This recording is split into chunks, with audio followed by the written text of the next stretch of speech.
In the first days of May 1945, the war in Europe was ending. Not cleanly, not all at once, but in the way that large things end, unevenly, and with enormous variation from place to place.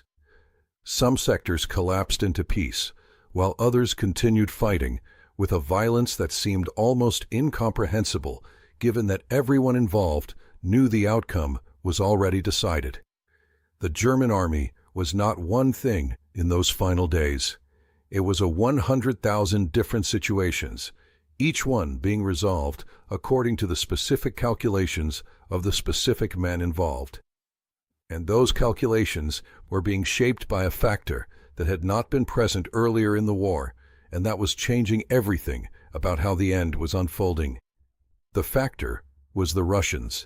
The Soviet advance from the east had been moving with a momentum and a scale that dwarfed even the dramatic operations of the Third Army. Entire German army groups had been encircled and destroyed. Cities had changed hands in battles that lasted days and left nothing standing. And the German soldiers and civilians who had experienced or witnessed what the Soviet advance looked like on the ground, or who had heard from others who had experienced it, were operating with a level of fear about falling into Soviet hands that was qualitatively different from their fear of falling into American hands. This was not simply propaganda, though the Nazi regime had certainly used the fear for its own purposes. It was based on something real. The Eastern Front had been fought with a brutality that the Western Front had not matched, and the men on both sides knew it. And the consequences of that knowledge were visible everywhere in the final days, as German units and German commanders made choices that would have been unthinkable a year earlier. The most significant of those choices in terms of its military scale and its political implications involved a German force that was operating in Czechoslovakia in the first week of May 1945. The force was what remained of Army Group Center, commanded by Field Marshal Ferdinand Schörner, and it was substantial. Not substantial in the sense of being capable of changing the outcome of the war, which was already decided, but substantial in the sense of being one of the largest coherent German military formations still in the field, with hundreds of thousands of men and significant equipment, and a command structure that was still functioning in the particular way that German military command structures continued to function long after the situation had become hopeless. Schörner himself was a complicated figure. He was a committed Nazi and a brutal disciplinarian who had maintained order in his command through methods that his own officers found extreme, even by the standards of the Wehrmacht in 1945. He had been promoted to Field Marshal by Hitler personally in the final weeks, which was less a military honor than a political signal. Hitler's way of identifying the commanders he believed would fight to the end, regardless of the military reality. Schörner would eventually flee his own command in the final hours, abandoning the men he had led, which was the end that his particular combination of fanaticism and self-preservation instinct produced. But in the days before that end, the commanders beneath Schörner were making their own calculations. And one of those commanders, a general named Hermann Burma, who was responsible for a substantial portion of the forces in the Czech theater, had arrived at a conclusion that was both militarily rational and politically extraordinary. He had decided that he was not going to surrender to the Russians. He was going to find a way to surrender to the Americans. And he was going to bring as many of his men with him as he possibly could. And he was going to do this even though the agreed Allied boundaries placed his forces in the Soviet zone of operations, which meant that what he was proposing was not simply a military surrender, but a deliberate political act that cut across the agreements that Roosevelt and Churchill and Stalin had made at Yalta. The force Burma was proposing to bring across to the American side was not a regiment or a division. Hundreds of thousands of men with their equipment and their supply trains and their command structure moving west through Czechoslovakia toward the American lines, while simultaneously trying to stay ahead of the Soviet advance, that was closing from the east. The logistics of this movement were staggering. The political implications were enormous, and the time available was measured in hours, because the Soviet forces were moving fast, and the window between the German lines and the American lines was narrowing with every passing hour. Bumma sent emissaries to the American lines. The emissaries reached Patton's headquarters, and Patton, reading the proposal that had come through his forward units, found himself at the center of one of the most consequential decisions of the entire Western campaign, a decision that was simultaneously military and political and human in ways that did not resolve neatly into any of the categories that military training prepared commanders to handle. The military case for accepting Bulma's surrender was straightforward. Hundreds of thousands of German soldiers coming across to the American side meant hundreds of thousands of soldiers who were not fighting, not causing casualties, not requiring combat operations to neutralize. It meant a clean end to a major German formation without a battle. It meant American soldiers going home instead of dying in the last days of a war that was already won. The political case was more complicated. The Yalta agreements had drawn boundaries. The Soviet zone was the Soviet zone. German forces in the Soviet zone were supposed to surrender to Soviet forces. Accepting Bulma's army meant violating those agreements, meant taking something that had been allocated to the Soviets, meant making a decision that was above Patton's authority. And that had implications for the post-war relationship between the Allied powers that Patton was not empowered to resolve by himself. Patton knew all of this. He had not survived 30 years in the American military without understanding where his authority ended and where the authority of his superiors began. He referred the matter up the chain. He contacted Bradley. Bradley contacted Eisenhower. And at the highest levels of the Allied command structure, the question was debated with the urgency that the timetable demanded, because every hour of debate was an hour in which the Soviet advance was closing the window through which Burma's forces were trying to move. The decision that came back was a compromise that satisfied nobody completely, and that was probably the only decision possible given the constraints. Patton was authorized to accept the surrender of German forces that reached the American lines.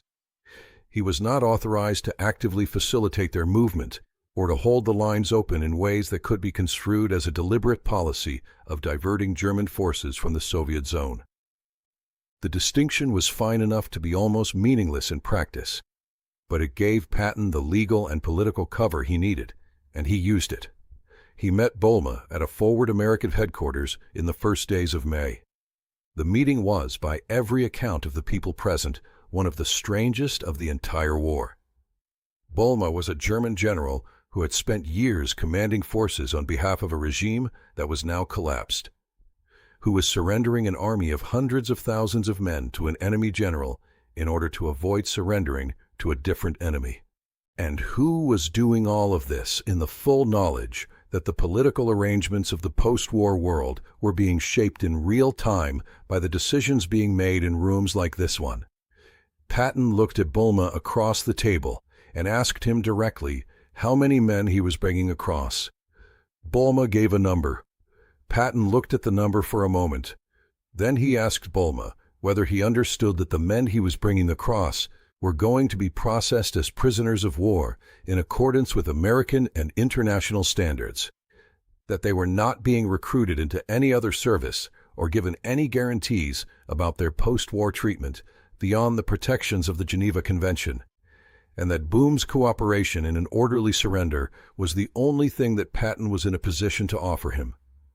Boom said that he understood. He said that it was enough. Patton said that it was going to have to be, because it was all there was. Then Patton said something that the officers present remembered afterward as the most direct summary of the situation they heard from anyone during the entire final days of the war. He said that he understood why Bulma had made the choice he had made, and that he was not going to pretend otherwise, and that the fear of the Soviet advance was a real thing based on real events, and he was not going to insult Bulma's intelligence by suggesting it wasn't. He said that the men coming across were going to be treated correctly, and that he intended to keep that promise because he kept his promises, and because the men coming across were soldiers who had fought in a war that was now over, and that whatever they had done in that war was a matter for the processes that were being established to deal with it. But then he said something else. He said that he wanted Burma to understand something clearly. He said that the Soviet Union was an ally of the United States, and that the arrangements that had been made between the Allied powers were arrangements that Patton operated within, regardless of his personal views about them. He said that his personal views about the Soviet Union and about what the post-war world was going to look like were not relevant to this conversation, and that he was not going to share them.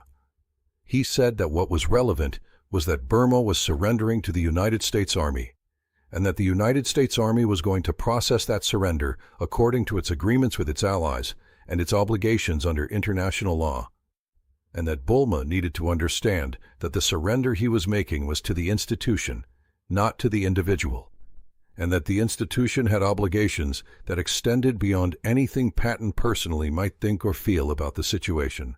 It was, the officers present agreed, a remarkable piece of self-discipline from a man who was not known for self-discipline.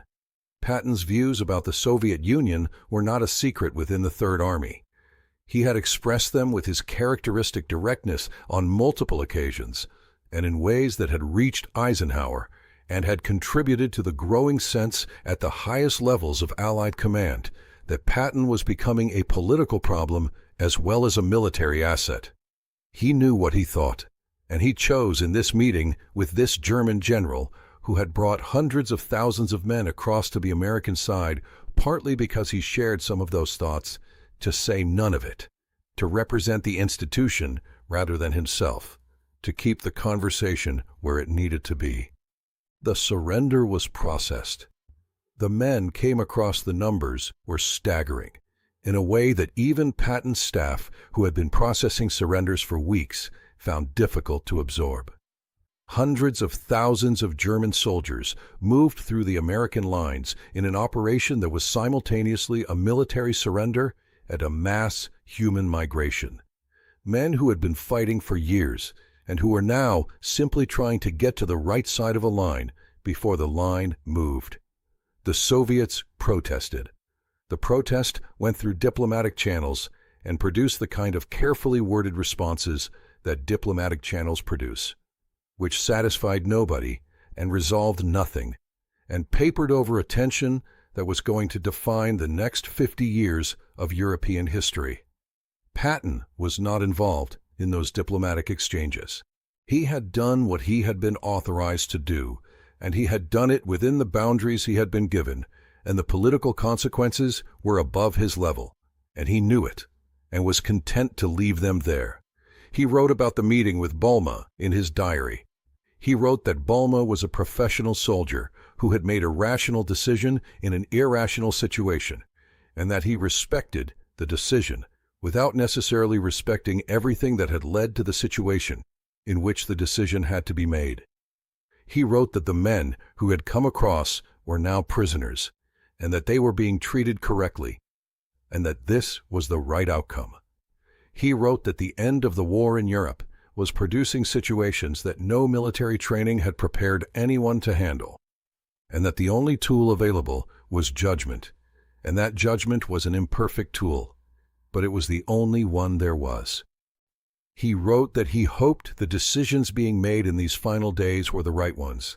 He wrote that he was not certain they were. He wrote that certainty was not available, and that this was something he was going to have to live with, which was not a sentence that came easily to a man who had built his entire identity around the proposition that certainty was the fundamental quality of command. The war in Europe ended on May 8, 1945. The men who had come across Burma were American prisoners of war facilities. When the end came, they were alive. They were going to go home eventually to whatever Germany was going to become, to whatever lives were possible in the aftermath of what had happened. That was not nothing.